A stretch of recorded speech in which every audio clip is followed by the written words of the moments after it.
आइए बच्चों देखते हैं एक्सरसाइज 5.2 का पहला क्वेश्चन। ये क्वेश्चन आपको यहाँ पे जो दे रखा है, इसमें आपको एक टेबल दे रखा है, उसमें कुछ ब्लैंक्स दे रखे हैं, उन ब्लैंक्स को आपको फिल करना है। ठीक है, अब आप फिल कैसे करोगे? तो इसमें आप क्या करोगे, जो एपी का जर्नल फॉर्मूला है आप उसका यूज कर लो और उसके थ्रू आप इसको फिल कर सकते हो। तो एपी का जर्नल फॉर्मूला आपको पता ही है, क्या है आपका general formula? an equals to a plus n minus 1d। ये हमारा जर्नल फॉर्मूला है एपी का, इसका यूज करेंगे और इस टेबल को हम फिल कर देंगे। इसमें आपके पास हर जो आपको नंबर दे रखा है उसमें 3 चीजें दे रखी है, एक चीज पूछी है। जैसे यहां पे 4 चीजें हैं, an, a, n, d, तो इसमें से 3 चीजें आपको गिवन होंगी और एक आपसे पूछी जाएगी। ठीक है, जैसे फर्स्ट वाले में फर्स्ट टर्म गिवन है, डिफरेंस गिवन है, कॉमन डिफरेंस, और नंबर ऑफ टर्म्स गिवन है। तो an आप निकाल सकते हो। आप क्या करो, ये सारी, जैसे मैं फर्स्ट वाले को आपको सॉल्व करके दिखाता हूं। ठीक है, फर्स्ट वाला जो है उसमें आपको a दे रखा है 7 और d आपको दे रखा है 3 और n आपको दे रखा है 8 और आपको पूछा है an। ठीक है, तो आप इसका जनरल फॉर्मूला यूज कर लो, यूजिंग जनरल फॉर्मूला। ठीक है, an equals to a plus n minus 1d। तो a की वैल्यू 7, an आपको नहीं पता है, निकालना है, और d आपका है 3, n की वैल्यू आपको दे रखी है 8, तो 8 माइनस 1 इंटू 3। तो आपके पास कितना हो गया? 7 प्लस 7 इंटू 3, ये आपके पास आ गया 7 3 जा 21 और प्लस 7, तो 7 प्लस 21 इक्वल्स टू 28। तो अब आप an की जगह पे यहां पे 28 लिख दो। ठीक है, तो देखा, जनरल फॉर्मूला लगाते ही कितनी आसानी से आपका फर्स्ट ऑप्शन हो गया। अब सेकंड की बात करते हैं, दूसरे ऑप्शन की। दूसरा ऑप्शन आप ए दे रखा है आपको। जो जब भी किसी भी एपी का क्वेश्चन करते हो तो उसमें एक बात ध्यान रखनी है कि आप उसमें जो इंफॉर्मेशन दे रखी है उसको सबसे पहले लिख लो। तो ए आपको दे रखा है -18 और आपके पास डी दे रखा है 3 और डी आपको यहां निकालना है। इसमें आपका यही ब्लैंक है, डी आपको नहीं दे रखा, लेकिन आपको क्या दिया हुआ है? n की वैल्यू आपको कितनी दे रखी है? 10 और an आपको दे रखा है 0। ठीक है, तो फिर से आप जनरल फॉर्मूले का यूज कर लो, an equals to a plus n minus 1d। an आपको 0 दे रखा है, a आपको -18 दे रखा है, d आपको नहीं पता है, n आपको 10 दे रखा है, d आपको नहीं पता है। ठीक है, तो सारी इंफॉर्मेशन आपने फिल कर दी ऊपर जो आपको क्वेश्चन में दे रखी थी उससे। तो 0 -18 को इधर लाओगे तो आपका हो जाएगा +18। ठीक है, और d 10 माइनस 1 करोगे तो 9d आ जाएगा, और ये 9 से 18 को डिवाइड कर दोगे तो ये आपके पास d आ गया 2। तो यहां पे आप भर दोगे 2। ठीक है, अब उसके बाद थर्ड ऑप्शन देखो। तो थर्ड वाले ऑप्शन में आपको क्या दे रखा है, मैं उसको यहां कर देता हूं थर्ड वाले ऑप्शन को। ठीक है, थर्ड वाले ऑप्शन में आपको दे रखा है क्या?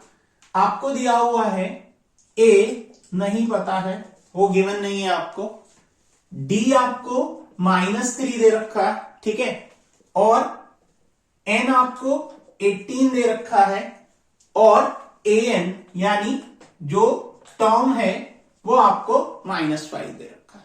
अब आप क्या करो, a की वैल्यू आपको निकालनी है, तो फिर से आप जनरल टर्म का यूज करो, an, since an equals to a plus n minus 1d। तो यहां पे आप यूज कर सकते हो, a की वैल्यू नहीं पता है, an आपको पता है -5, a को एज इट इज लिख दो, प्लस n आपका है 18 माइनस 1, d आपका है -3। ठीक है, ब्रैकेट का यूज करो क्योंकि माइनस आप लगा रहे हो तो मल्टीप्लीकेशन में आपको दिक्कत ना हो, इसलिए ब्रैकेट का यूज करो। अब -5 इक्वल्स टू a, तो यहां पे आप सॉल्व करोगे तो आपका 17 - 3, ठीक है। अब आपके पास कितना बच गया, ये बचा, तो -5 इक्वल्स टू a, 17 3 आपका कितना होता है, 17 3 होता है आपका 51, तो माइनस का 51 आया। माइनस के 51 को आप इधर ले आओ, जब माइनस के 51 को आप इस साइड में लेकर आओगे तो आपके पास a की वैल्यू आ जाएगी -5 + 51 इक्वल्स टू a, तो a इक्वल्स टू 51 - 5 करोगे तो आपके पास आएगा 46। तो आपकी यहां पे जो वैल्यू आप लिखोगे वो लिखोगे 46, तो फर्स्ट टर्म आपका 46 है। अब उसके बाद फोर्थ वाला देखते हैं हम, तो फोर्थ वाले को जब आप करोगे तो फोर्थ वाले को मैं यहीं से स्टार्ट कर देता हूं, यहां से, ठीक है। तो ये आपका फोर्थ वाले में क्या होगा, आपके पास a है, ठीक है। उसके बाद a कितना दे रखा है, -18.9, ठीक है। दूसरा d आपको दे रखा है, d आपको दे रखा है कितना, d आपको दिया हुआ है 2.5। उसके बाद n आपको नहीं पता है, n अननोन है। an आपको कितना ले रखा है, 3.6, ठीक है। तो ये सारी इंफॉर्मेशन आपके पास है। अब आप क्या कर सकते हो, इसका यूज करो और जर्नल फॉर्म से आप इसके n की वैल्यू निकाल दो। तो रख दो an equals to a + n-1d, a की वैल्यू -18.9 और a की वैल्यू an की वैल्यू आपको दे रखी है 3.6 और a की वैल्यू दे रखी है -18.9 और d की वैल्यू आपको दे रखी है कितना, 2.5। ये आपके पास है। अब आप क्या करो, 18.9 को पहले इस साइड लाओ, तो आपका हो जाएगा 18 माइनस का था तो प्लस का हो जाएगा, 18.9 + 3.6 इक्वल्स टू n-1 2.5, ठीक है। तो अब देखो, इसको जब आप ऐड करोगे तो 9 + 6 5, ठीक है, और 1 कैरी कर लोगे तो 18 + 3 21, 21 और 1 22, तो 22.5 इक्वल्स टू n-1 2.5 आपके पास ये है, ठीक है। 2.5 से इसको आप डिवाइड करो, इसको आप डिवाइड कर दो तो भी आप निकाल सकते हो। तो या फिर आप ऐसा कर लो कि पहले इसको मल्टीप्लाई कर लो, थोड़ा सा सिंप्लीफाई और हो जाएगा क्योंकि डेसिमल वैल्यू है, तो 0.5 उधर भी है, 0.5 इधर आके वो प्लस हो जाएगा। तो आप देख लो n का हो गया आपका, n से जब मल्टीप्लाई होगा तो 2.5 - 2.5 ये रहा। अब -2.5 इधर आएगा तो आपके पास कितना हो जाएगा, 25 इक्वल्स टू 2.5 n, ठीक है। अब 2.5 इधर आया तो 2.5 इसके नीचे आएगा तो n की वैल्यू आ जाएगी 25/2.5।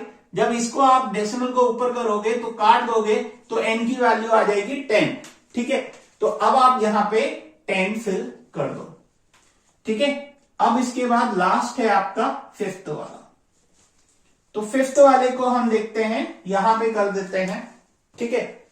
तो फिफ्थ वाले को करने के लिए आपके पास है 3.5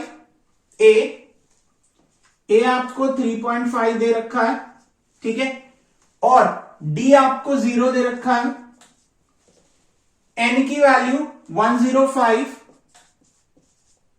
और an आपको निकालना है, an आपको फाइंड करना है, ठीक है। an आपको फाइंड करना है तो आप क्या कर सकते हो, जनरल टर्म यूज करो, since a equals to an equals to a + n-1 d। a की वैल्यू, an की वैल्यू आपको निकालनी है तो वो तो ऐसी ही रहेगी। a की वैल्यू 3.5 दे रखी है, n की वैल्यू 105 दे रखी है और उसमें से -1 करो, d की वैल्यू 0 दे रखी है। तो 0 इंटू समथिंग इज 0, तो an भी आपका कितना आ गया 3.5।